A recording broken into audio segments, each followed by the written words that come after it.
Here's the big challenge of life. You can have more than you've got because you can become more than you are.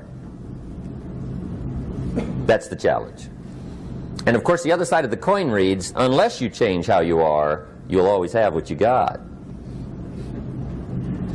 I have found in my experience that income does not far exceed personal development. Now sometimes income takes a lucky jump, but sure enough, unless you grow out where it is, it'll usually come back where you are. Life has strange ways. If somebody hands you $1 million, best you become a millionaire quickly, so you get to keep the money. Otherwise, sure enough, it'll disappear. Somebody once said, if you took all the money in the world, divided it up equally among everybody, it would soon all be back in the same pockets. Incredible. Success is something you attract, not something you pursue. Success is looking for a good place to stay. So instead of going after it, you work on yourself. Personal development.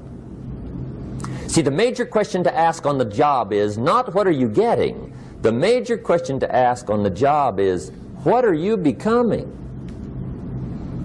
See, the big question is not what am I getting paid here. The big question is what am I becoming here? Because true happiness is not contained in what you get. Happiness is contained in what you become. So that's our major subject for tonight, personal development. Of all the assignments Mr. Schoaf gave me at age 25, this was probably the most difficult. In fact, I'm still working on this one. I think it's an unending challenge to see what you can become. The next subject is called Basic Laws. And it's good to study the basics. And I call these basics primarily because they come from the Bible. Now, I'm not a theologian or a minister, and that'll be apparent. But Mr. Schoaf taught me that the Bible was a good textbook for ideas and stories and success equations, how to live the better life. I found out that was true.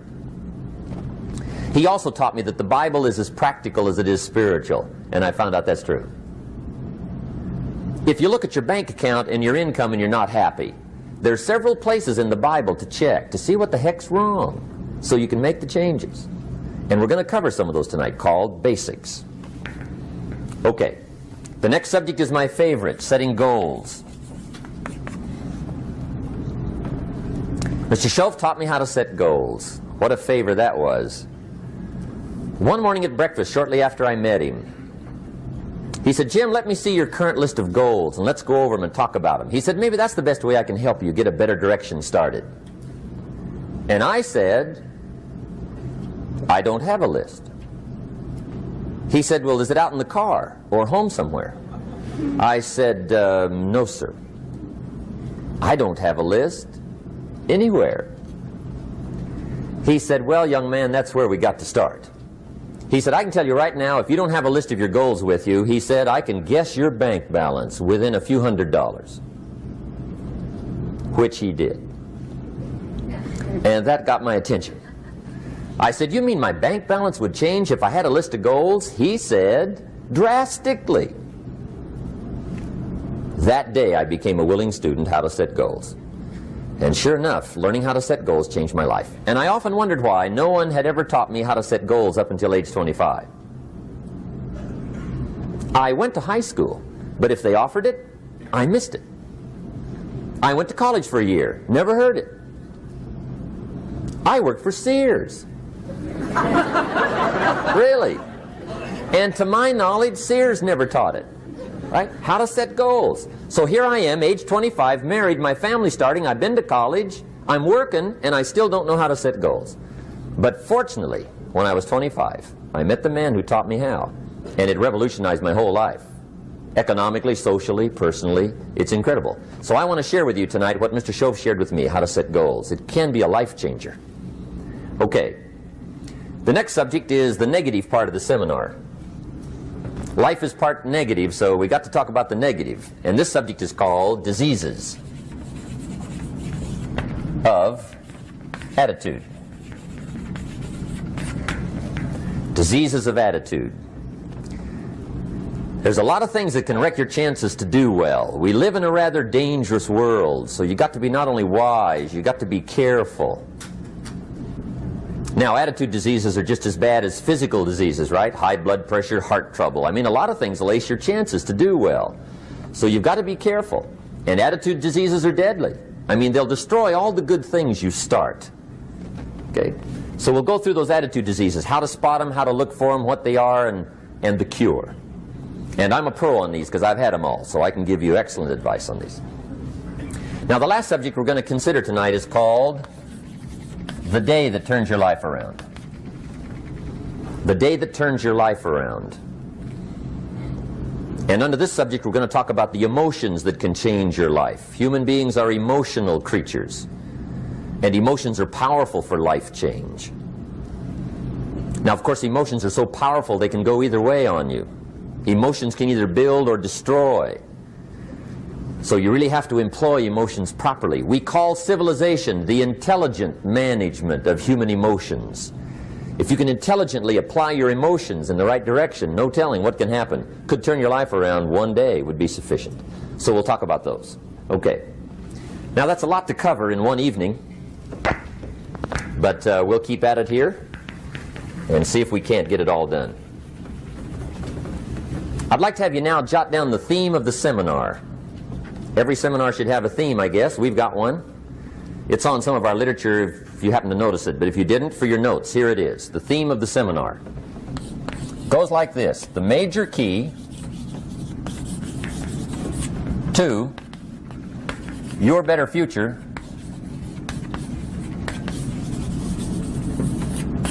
is you. That's the theme of our seminar tonight. The major key to your better future is you. And I'd like to have you underline two words just to give it some added punch. Underline the word major and the word you, so that it reads, the major key to your better future is you. Now, my first suggestion is transfer this to a card or something where you can put it up, where you can see it every day. Preferably put it up where you can see it at the beginning of the day, before you go off to put the day together. This is a good phrase just to glance at, to keep in mind as you're putting the day together. It's called the silent seminar. If you'll just let this talk to you during the day, I found it to be tremendously helpful. The major key to your better future is you. For a big share of my life now, I didn't have this one quite figured out. Among a lot of things I didn't have quite figured out. Many things used to puzzle me back in those early days. I used to wonder why two people could work for the same company, one make twice as much money. Now, see, that used to puzzle me. And maybe they were the same age, graduated from the same school, live in the same community, work for the same company, with the same products and the same services. They've got the same traffic, the same problems, and one makes $1,000 a month, the other one makes $2,000 a month. Now that was my puzzling question. Why would this long list be the same and the money twice as much? I asked, what's the difference between $1,000 a month and $2,000 a month? And I don't mean $1,000 a month, right? I could figure that out. But what makes the difference? Why would one person do twice as well, 3 times as well? Speaking economically. Now, I know there's more than one way to do well. I understand that.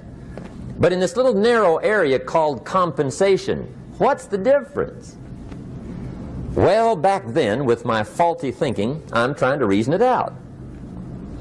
I thought, well, maybe time makes some of the difference, right? Some people do better because they have more time.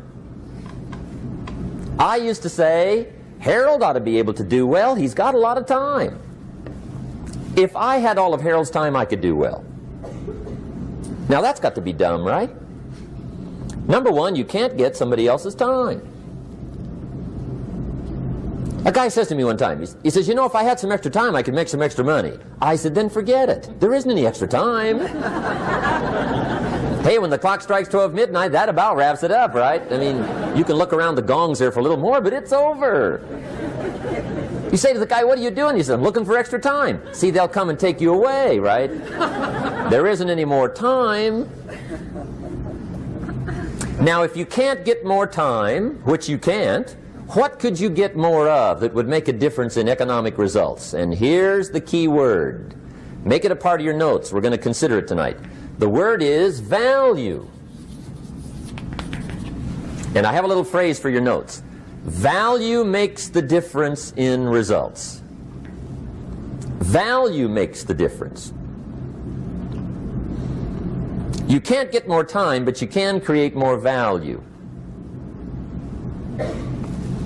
Now here's the first lesson of economics. Everybody should learn it from the time they're old enough to understand what a dollar means, how to earn one, how to get one, how to keep one, what to do with it. First lesson of economics. We primarily get paid for value. That's lesson one. Bringing value to the marketplace, that's how you get paid. You don't get paid for the time. I know it takes time to bring value to the marketplace, but you get paid for the value, not the time. Now, since that's true, here's one of the key questions of the evening. Is it possible to become twice as valuable at the marketplace and make twice as much money in the same time? Could you become 3 times as valuable? Make 3 times as much money in the same time? Is that possible? The answer is yes, if. And it's always if, right? Life is known as the big if. Harry Truman once said, life is iffy. How true. And here's the big if we're going to consider it tonight. It's possible to do much better at the marketplace if you go to work primarily on yourself. And that's the theme of our seminar tonight. Learning to work primarily on yourself. People have asked me for the last 24 years, how do you develop an above average income? And the answer is, become an above average person. Develop an above average handshake. Some people want to be successful, they don't even work on their handshake. As easy as that would be to start on. They let it slide, they don't understand. Develop an above average smile. Develop an above average excitement. Develop an above average interest in other people. Develop an above average intensity to win. See, that'll change everything. Probably one of the most frustrating experiences in life is looking for an above average job with above average pay without becoming an above average person. It's called frustration.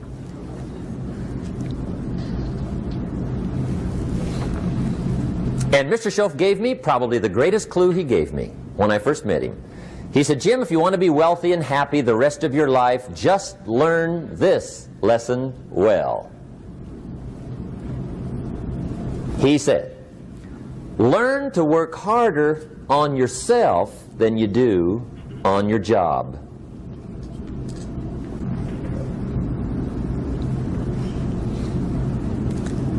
Then Mr. Schoaf gave me probably one of the most important clues among so many things he taught me, but this was in those early days.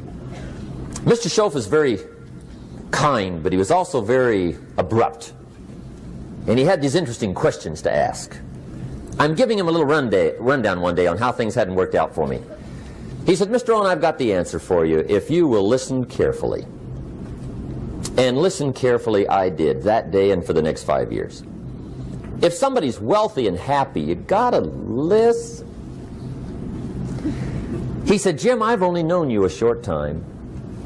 But he said, it's already my honest opinion that for things to change for you, you got to change. That wasn't quite the answer I was looking for. But that's the answer he gave me, and I pass it along to you on this warm summer evening in Anaheim, California, 1981. For things to change for you, you've got to change. Otherwise, it isn't going to change. Before I met Mr. Schoaf, I used to say, I sure hope things will change. Right? That seemed to be my only hope. If it isn't going to change, I'm in serious trouble. And then I discovered it isn't going to change, so I'm in serious trouble.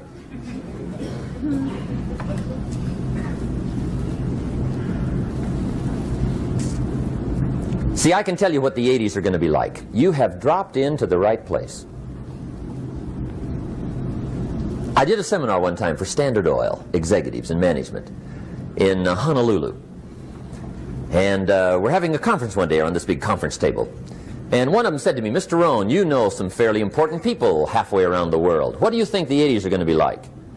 I said, gentlemen, I do know the right people. I can tell you. So they all listened very carefully. And I said, gentlemen, based on my wide experience, I can really honestly say to you, in my opinion, in the 80s, it's going to be about like it's always been.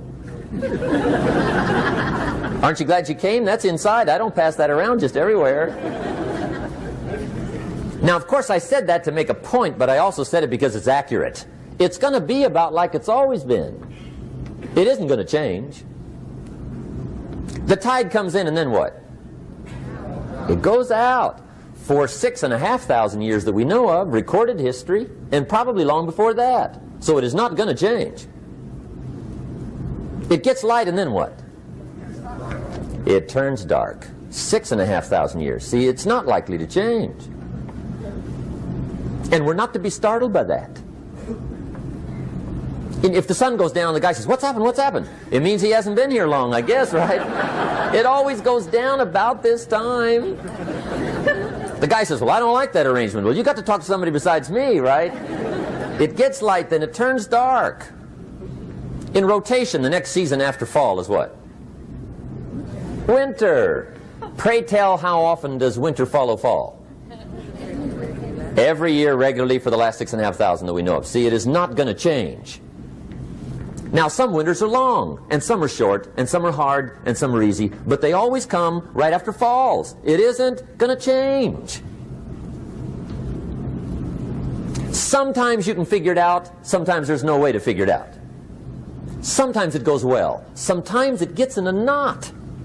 Sometimes it sails along, sometimes it gets in reverse. See, that's not going to change. The last 6,000 years reads like this: opportunity mixed with difficulty. That's how it reads. It isn't going to change. The man says, well, if it isn't going to change, how will my life ever change? Answer, when you change. And whether I'm talking to high school kids or business executives, my message is always the same. And it goes like this: the only way it gets better for you is when you get better.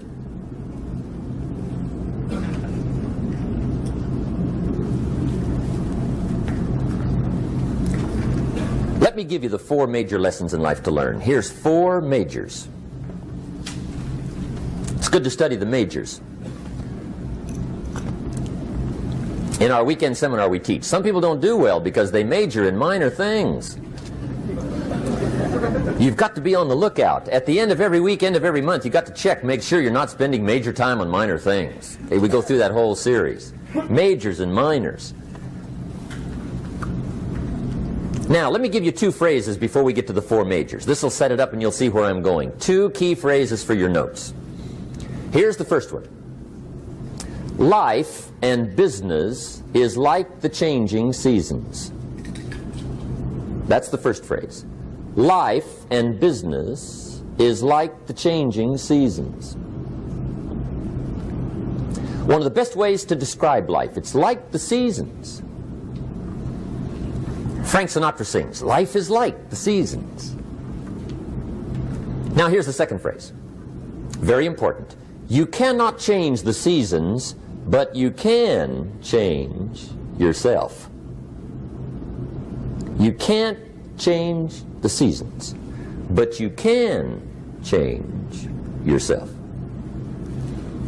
And see, that's how life gets better for you, not by chance, but by change.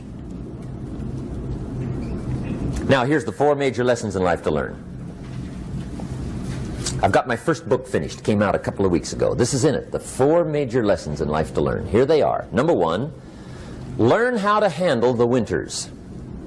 That's lesson 1. They come right after falls, with regularity. Some are long, and some are short, and some are hard, and some are easy, but they keep coming. You must learn to handle the nights. They come right after days. You must learn to handle difficulty. It comes right after opportunity. You must learn to handle recessions. They always follow progressions for the last 6,000. See, it isn't going to change. The lesson you must learn is how to handle it. And there's all kinds of winters, right? The winter when you can't figure it out. The winter when it all goes smash. The winter when it turns belly up. The winter when it won't work, when you've run out of money and you've got a broken heart. See, those are winter times. There's all kinds. Economic winters, social winters, personal winters. When your heart is smashed in 1,000 pieces and the nights are unusually long, your prayers seem to go no higher than your head. It's wintertime. Barbra Streisand sings, "It used to be so natural to talk about forever, but used to be's don't count anymore. They just lay on the floor till we sweep them away. You don't sing me love songs, and you don't say you need me, and you don't bring me flowers anymore." A song of winter. But see, the disappointments come. Those are normal. That's part of life. But the question is, how do you handle it? How do you handle the coming winters and the disappointments and the downtimes? Well, you can't get rid of January by tearing it off the calendar. But here's what you can do. You can get stronger, you can get wiser, and you can get better. The winters won't change, but you can. And that's how life changes for you. See, before I understood, when it was winter, I used to wish it was summer. I didn't understand. When it was hard, I used to wish it was easy. I didn't know. And then Mr. Schoaf gave me a part of his very unique philosophy when he said, "Don't wish it was easier, wish you were better." See, that triggered my whole life change. Don't wish for less problems. Wish for more skills. Don't wish for less challenge. Wish for more wisdom. That's the key. So that's lesson 1. Learn how to handle the winters. Here's lesson 2. Learn how to take advantage of the spring. That's the second one. Spring is called opportunity. And spring follows winter. What a great place for it. If you were going to put it somewhere, that'd be the place to put it, right after winter. And pray tell, how often does spring follow winter? Every year with regularity, 6,000. You can almost count on it. See, opportunity always comes. Days follow nights. Isn't that terrific? Opportunity follows difficulty. But here's what you must learn to do. Underline these 2 words in that key phrase. Take advantage. Underline those 2. You must learn to take advantage of the spring. See, just because spring rolls around is no sign you're going to look good come fall. You got to do something with it. In fact, you have to get good at one of 2 things in life. Planting in the spring or begging in the fall. Or get somebody to do it for you. See, those are about the only alternatives. Now here's what else you must do. Take advantage of the springs quickly, because there's only a few. Just a handful of springs have been handed to each of us. They don't come forever. Life is fairly brief. So you got to read every book you can get your hands on what to do with your springs while they're here. And take advantage, they soon run out. The Beatles wrote, "Life is so short." And for John Lennon, it was extra short. But life is brief. Elton John sings, "She lived her life like a candle in the wind." It's brief. So whatever you're going to do with your life, you got to get at it. Don't just let the springs pass. Here's the third major lesson in life to learn. Learn how to protect your crops all summer. You got to take care of what you start. Sure enough, as soon as you've planted your garden in the spring, the busy bugs and the noxious weeds are out to take it. And here's the next bit of truth. They will take it unless you prevent it. And that's the third major skill to learn. You've got to learn to prevent the intruder from taking all the good you start. It's one of the challenges. Here's two key phrases under number 3. First one, all good will be attacked on this planet. Maybe not the next one we get to, but on this one, all good will be attacked. Every garden will be invaded. Not to think so is naive. And here's the second phrase. All values must be defended. Political values, social values, community values, family values, marriage values, friendship values, business values. Every garden must be tended all summer. Third major lesson. Now here's number 4. Fourth major lesson in life to learn. Learn how to reap in the fall without complaint. Learn to reap come harvest time without complaint. Take full responsibility for what happens to you. It's one of the highest forms of human maturity, accepting full responsibility. It's the day you know you've passed from childhood to adulthood, the day you accept full responsibility. And another note, learn to reap in the fall without apology. Without apology if you do well, and without complaint if you don't. That's maturity. I used to have that long list of reasons why I wasn't doing well. To explain.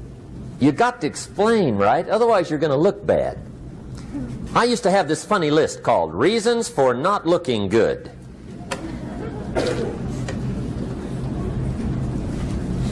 I used to blame the government. I mean, you can believe that or not. It was at the top of my list. I had a lecture second to none. The government. That was on my list. I used to blame taxes. Look what you got left after they take everything. And they expect you to do well. That was on my list there. Prices, that one's easy, right? You walk into the supermarket with $20, come out with a little half bag. So I had that on my list. I used to blame the weather. I blamed the traffic. I used to blame my car. I blamed the manufacturers. I used to blame the company. I blamed company policy. I used to blame the training program. I blame my negative relatives. They were always putting me down. I blame my cynical neighbors. They're just selfish, looking out for themselves. Won't loan you money? They were on my list.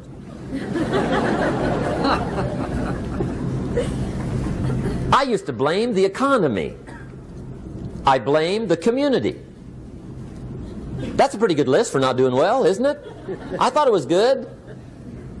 I'll never forget one day, Mr. Schoaf was very kind, but he was also very blunt, and this was no exception. And I'm glad he was blunt. There's a lot of things I'd have missed if he hadn't have been blunt.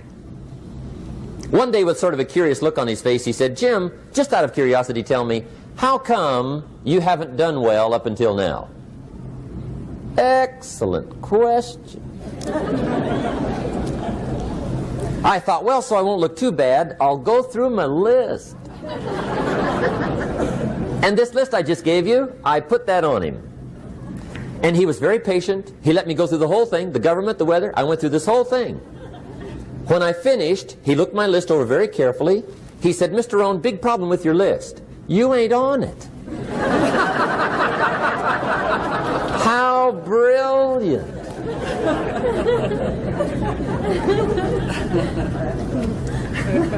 When I went to work for him a few months later, I learned very quickly to tear up my list, reasons for not doing well, and I threw it away. And I got me a fresh piece of paper. And I put one word on it. Me. There's a Black Heritage spiritual that says, "It's not my mother nor my father, nor my brother nor my sister, but it's me, oh Lord, standing in the need of prayer." See, I used to blame everything outside. And then let me give you a little philosophy that helped turn my life around. For your notes, here it is. It's not what happens that determines the quality or the quantity of your life. It's not what happens. And the reason is because what happens happens to about everybody. No different. The sun went down on all of us last night. A common event, a happening. And I found out that the same things can happen to two different people. One gets rich and one stays poor. Why is that? It's because it's not what happens, but rather it's what you do that changes everything. So that's a key phrase. It's not what happens, it's what you do. What happens is about the same. You might put that in parentheses here. Same. What people do, that's what's different. Anything can happen, right? Everything can happen. I've heard all the stories. I've been one of the stories. Hey, we could all tell stories all night long, right? Happenings. Anything can happen. Have you heard of Murphy's Laws? Anybody here heard of Murphy's Laws? Okay, most of you have. Murph had these laws. One of them was, if anything can go wrong, it will. That's one of Murphy's Laws. He was not one of the great positive speakers of the day. But anyway, it's still true though, right? Anything can go wrong, everything can go wrong. For sure. I've fallen out of the sky so many times. Once to the tune of a couple of million. Devastating. Took me a while to survive that one. Now, it wasn't all that much, but it was all I had. Right? I mean, that's when it's much, right? When it's all you got. If you got 3, 2 go, you got 1 left, you ain't looking that bad. But when it all goes. Has anybody been there when it all went? Anybody? Come on, the rest of you liars. Go ahead. Hey, we've all been there, right? When it all went. Of course, it used to be a long time ago, right? When you ran out of money, got to 0, you were all through. Heck, now you can whistle right on by 0, right? I mean, they will bury you. That's what they will do.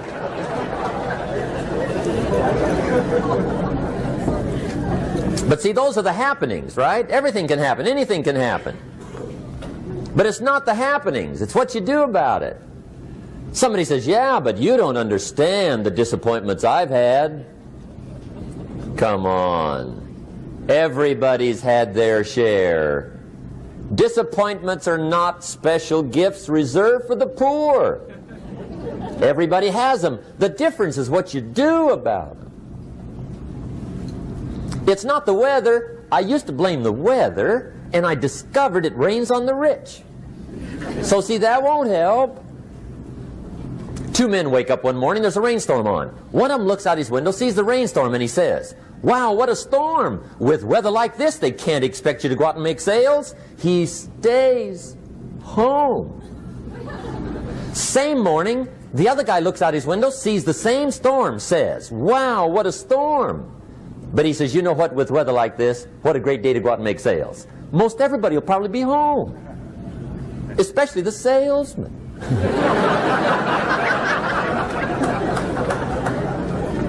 See, that's the difference in how your life works out. It's not what happens, it's what you do. So here's one of the key questions of the evening. Starting tomorrow, what are you going to do that'll make a change in your life's direction?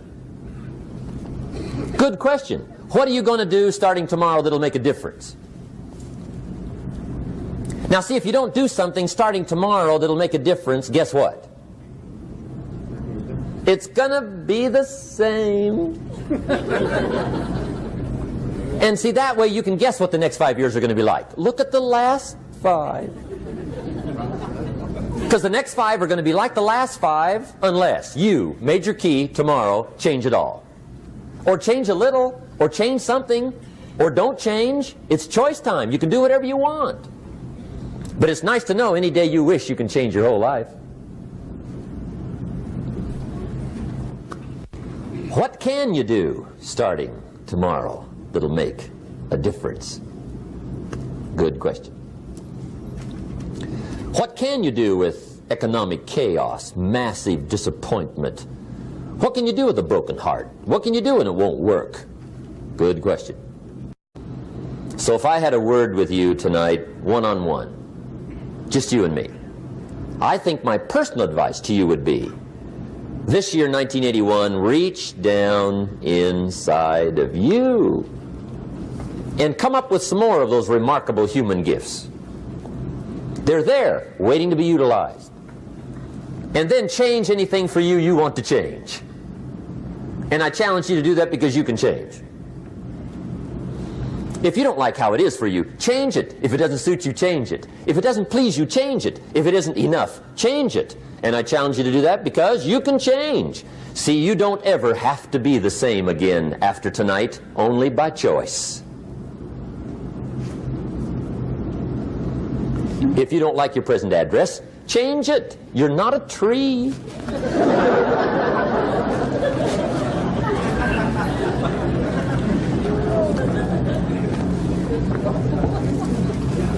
Now, let me give you 3 steps to personal development. Let's get down to the nitty-gritty.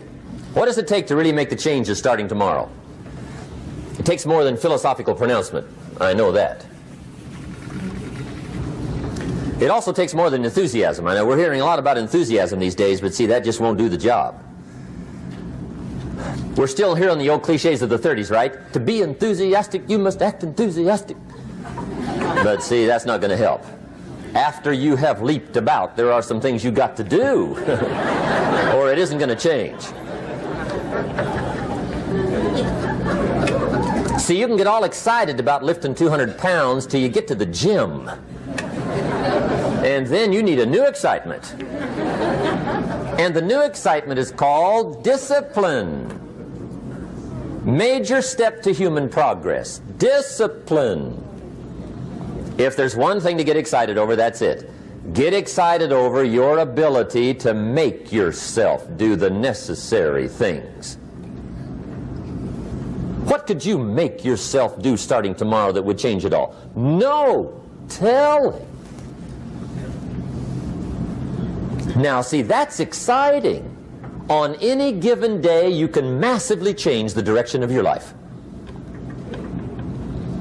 Murder is a clear example that any one person on any given day can forever alter the course of their life. It just happens to be a negative act.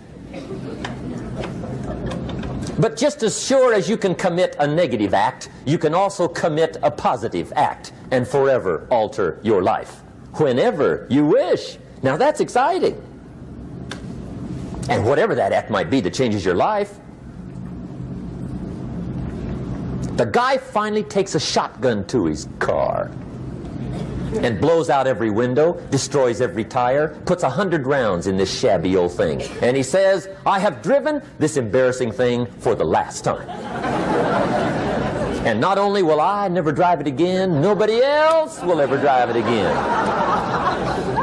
And he lets that shuddering thing stand there for a while as a monument to the day he said, today my life changes. Now who can do that? Anybody. When can you do it? Whatever day you pick.